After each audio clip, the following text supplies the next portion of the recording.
khi ta lâu chun phun sang giống san at lai lâu nanun nak chu pang par pang siam te lai hin ha ni an khắp khâu lai lâu hallelujah boy khi ngày tu dù mi khlo cho cần si lấy ra u a si lâu van ra u a chia mi cần si a tu tu nào tết lệ real chỉ pha tu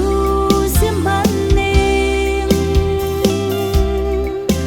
cần si ding tak alam tik a tu lấy ram hi tu kan phil sang lai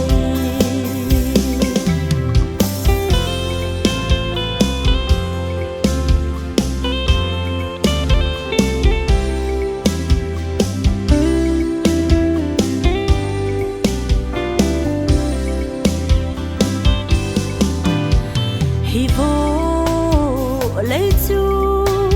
chán khát cần khol lo nak ram kan parun indo akan kira chalai sung hau no chung in tak long kan sem bang chun chan kan phak ti dòng tak long kan kir lai kan ha cho big cho va singun ha zong kan kal tak di ding long an si hallelujah boy khi ngày tu dù mi khlo cho kan si lấy ra u a si lâu van ra u a chia mi kan si a tu tu nào tết lệ real chỉ pha tu sim ban ni kan si ding tak alam tik a tu lấy ram hi tu kan phil sang lai unau atu ikan humi thil hi tu nikhat chu vutam an chang đi te lai dung za lu na kharau na ngai chang mo chin chia na kharau thiang na châu lâu a chun bom le kha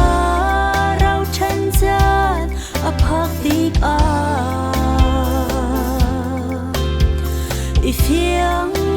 chang mu nanun liao a hallelujah boy khi ngày tu dù mi khlo cho cần si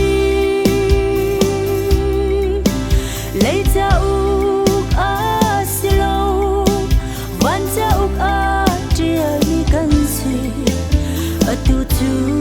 nào tết lệ real chỉ pha tu sim ban ni cần si ding tak alam tik a tu lấy ram hi tu kan phil sang lai lấy